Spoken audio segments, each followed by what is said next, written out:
বন্ধুরা, কল্পনা করুন সকালে ঘুম থেকে উঠে খবর চালালেন আর দেখলেন ইউক্রেন যুদ্ধ হঠাৎ থেমে গেছে। কেউ জেতেনি, আবার কেউ হারেওনি, বরং একটা দেশ ভেঙে টুকরো টুকরো হয়ে গেছে। ডোনাল্ড ট্রাম্প আর ভ্লাদিমির পুতিনের রহস্যময় বন্ধুত্ব, যেটাকে অনেকে বলছেন নিউ রোম্যান্স, নাকি জেলেনস্কিকে বাধ্য করছে আত্মসমর্পণ করতে।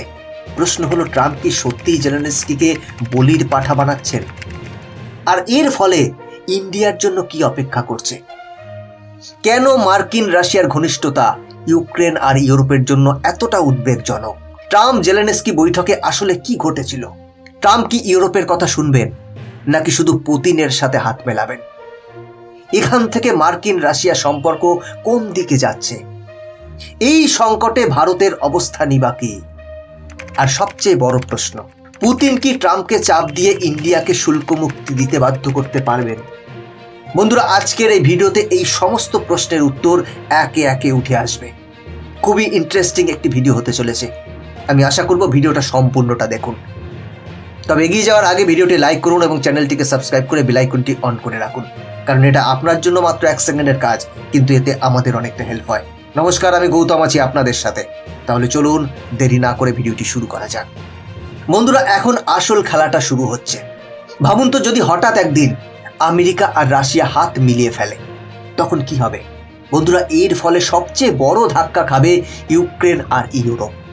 কারণ ইউক্রেন হারাবে তাদের জমি আর ইউরোপ হারাবে তাদের নিরাপত্তা। এতদিন ইউরোপ নিশ্চিন্তে ঘুমিয়েছে, কারণ তারা জানতো আমেরিকা আর ন্যাটো তাদের পাহারা দিচ্ছে। কিন্তু যদি ট্রাম্প আর পুতিন বন্ধু হয়ে যায়, তাহলে সেই পাহারা ভেঙে যাবে। এখন ইউরোপের ভয়টা কি জানেন?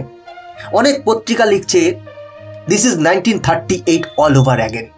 মানে তখন যেমন বড় শক্তিরা ছোট ছোট দেশকে টুকরো টুকরো করে ভাগ করেছিল, আজ আবার সেই ইতিহাস ফিরে আসছে। একদিকে রাশিয়ার গ্যাস, অন্যদিকে আমেরিকার সৈন্য। এই দুয়ের উপরেই নির্ভর করে ইউরোপ, আর ঠিক এই জায়গাতেই তারা ফেঁসে যাচ্ছে। এক কথায় ইউরোপ যেন এমন এক যাত্রী যার গাড়ির ব্রেকও নেই, স্টিয়ারিংও নেই। এখন সেই গাড়ি কোথায় ধাক্কা খাবে সেটা ঠিক করবে ট্রাম্প আর পুতিনের বন্ধুত্ব। বন্ধুরা, এবার আসি সেই বৈঠকে, যেটা নিয়ে এখন পুরো দুনিয়ায় ঝড় উঠেছে। ফাঁস হওয়া রিপোর্ট বলছে ট্রাম্প সরাসরি জেলেনস্কিকে বলছেন negotiation is the only way.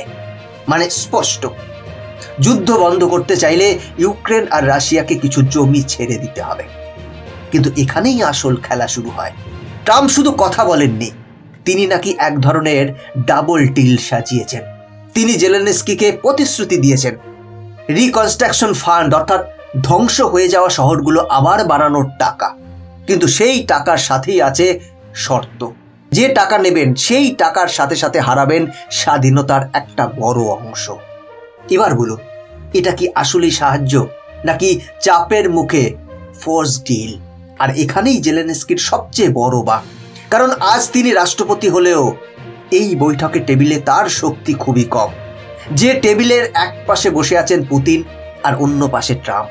বন্ধুরা, এবার আসি জেলেনস্কির আসল অবস্থায়।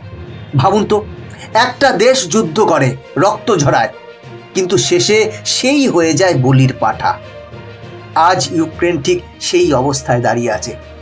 দেশের 20% জমি ইতিমধ্যেই রাশিয়ার দখলে। দেশের ইকোনমি 35% কমে গেছে। যেন একটা পরিবারের আয় হঠাৎ অর্ধেকের বেশি কমে গেছে। ফলে স্কুল, হসপিটাল, কাজ সবকিছুতেই টান পড়ছে।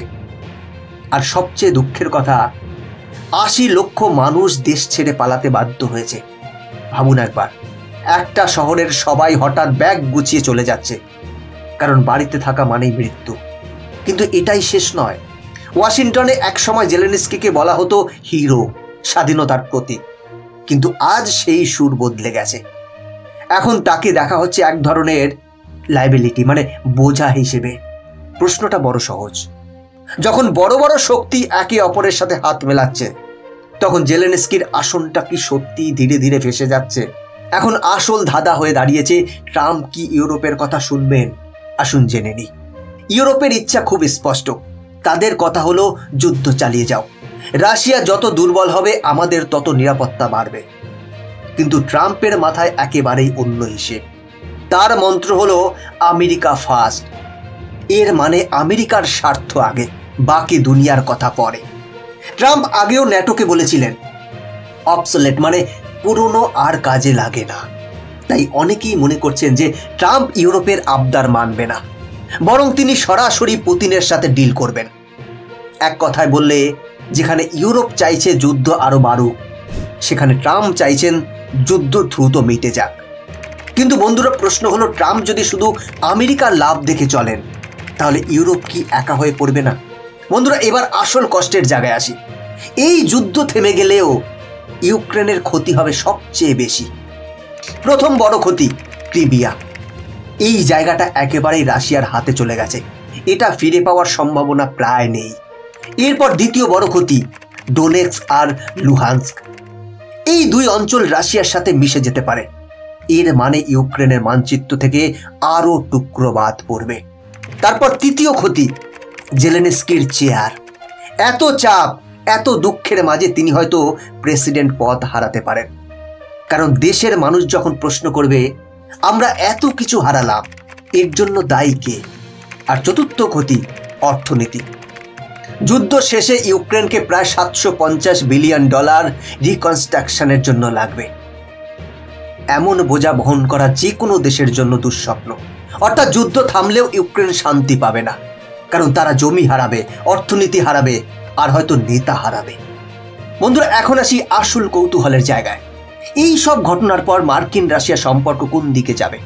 যদি ট্রাম্প আবার পুতিনের সাথে এক ধরনের গ্র্যান্ড বার্গেনিং করতে পারেন, মানে ট্রাম্প বলবেন, আমরা ইউরোপে এত টাকা খরচ কেন করব, তুমি তোমার প্রভাব বাড়াও। এর ফলে আমেরিকা টাকা বাঁচাবে আর রাশিয়া ইউরোপে আরও শক্তিশালী হবে। এখানে ভাবার মতো একটি পয়েন্ট আছে। বিশেষজ্ঞরা বলছেন 2026 সালের মধ্যে রাশিয়া ইউএস ট্রেড আবার ঠান্ডা যুদ্ধ আগের স্তরে পৌঁছতে পারে, অর্থাৎ আবার বড় বড় ব্যবসা শুরু হতে পারে। কিন্তু প্রশ্ন হলো, এতে কি রাশিয়া আর চায়নার বন্ধুত্বে ফাটল ধরবে? কারণ যদি পুতিন বেশি আমেরিকার দিকে ঝোঁকেন, তাহলে চায়না হয়তো রাশিয়া থেকে দূরে সরে যাবে। অর্থাৎ সামনে হয়তো একটা নতুন ইকুয়েশন তৈরি হবে এবং আমেরিকা আর রাশিয়া কাছে আসবে, আর তৃতীয় কোণে দাঁড়াবে চায়না। কিন্তু এই ট্রায়াঙ্গেলের ভেতরে ইন্ডিয়ার অবস্থান কি? চলুন জেনে নিই। এই পুরো খেলায় ইন্ডিয়া আসলে মাস্টার ব্যালেন্সার। একদিকে ইন্ডিয়া রাশিয়া থেকে ডিসকাউন্টে তেল কিনছে, এতে ভারতের ইকোনমি অনেকটা শক্তিশালী হচ্ছে। আর একদিকে ইন্ডিয়া আমেরিকা আর ইউরোপের সাথেও সম্পর্ক ভালো রাখছে, বিশেষ করে ইন্দো প্যাসিফিক অঞ্চলে, যেখানে সবাই চায়নাকে ঘিরে রাখতে চাইছে।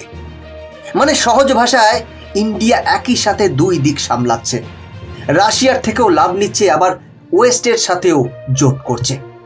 এখন আরেকটা গুরুত্বপূর্ণ ব্যাপার, ইন্ডিয়ার নিউট্রাল পলিসি, মানে কারো পুরো দলে না গিয়ে সবার সাথে ব্যালেন্স করে চলা। এটাই তাকে ক্রমে সুপার পাওয়ার বানাচ্ছে। বিশেষজ্ঞরা বলছেন 2030 সালের মধ্যে ইন্ডিয়া হবে বিশ্বের তৃতীয় বৃহত্তম অর্থনীতি। তাই এক কথায় বললে, ইন্ডিয়াকে বাদ দিয়ে কোনো বড় গ্লোবাল ডিল সম্ভব নয়। বন্ধুরা, এবার আসি সবচেয়ে মজার প্রশ্নে। পুতিন কি ট্রাম্পকে চাপ দিয়ে ইন্ডিয়ার জন্য আমেরিকার বাজার খুলে দিতে পারবেন? বন্ধুরা ভাবুন তো, রাশিয়া চাইবে ইন্ডিয়া যেন ইউএস এর সাথে সহজে ব্যবসা করতে পারে। অ্যানালিস্ট বলছেন পুতিন হয়তো ট্রাম্পের সাথে ডিল করতে পারেন। ডিলটা এমন হতে পারে, ইন্ডিয়া আমেরিকার বাজারে কিছু জিনিস ডিউটি ফ্রি বিক্রি করতে পারবে, আর এর বিনিময়ে ইন্ডিয়া রাশিয়া থেকে তেল কেনা চালু রাখবে, যাতে মস্কোর অর্থনীতি টিকে থাকে।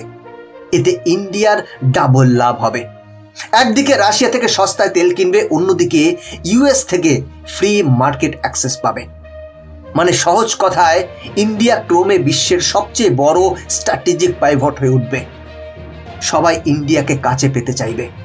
এখন প্রশ্ন হচ্ছে, ট্রাম্প কি সত্যি পুতিনের কথায় ইন্ডিয়াকে এত বড় ছাড় দেবেন, নাকি তার আমেরিকা ফার্স্ট নীতি সবকিছু ঠিক করবে? এই রহস্যের উত্তর লুকিয়ে আছে ভবিষ্যতের রাজনীতির হাতেই। বন্ধুরা, আজকের ভিডিও থেকে একটা জিনিস তো পরিষ্কার, যে বিশ্ব রাজনীতির প্রতিটি মোড়ে ইন্ডিয়া এখন শুধু দর্শক নয়, বরং game changer. Russia, US, Europe, যেখানেই খেলা হোক না কেন, শেষমেশ ইন্ডিয়াকে বাদ দিয়ে কোনো বড় সিদ্ধান্ত সম্ভব নয়। আর এটাই আমাদের গর্ব। কিন্তু বন্ধুরা, এখানেই শেষ নয়, আগামী দিনে আরো বড় চমক আসছে।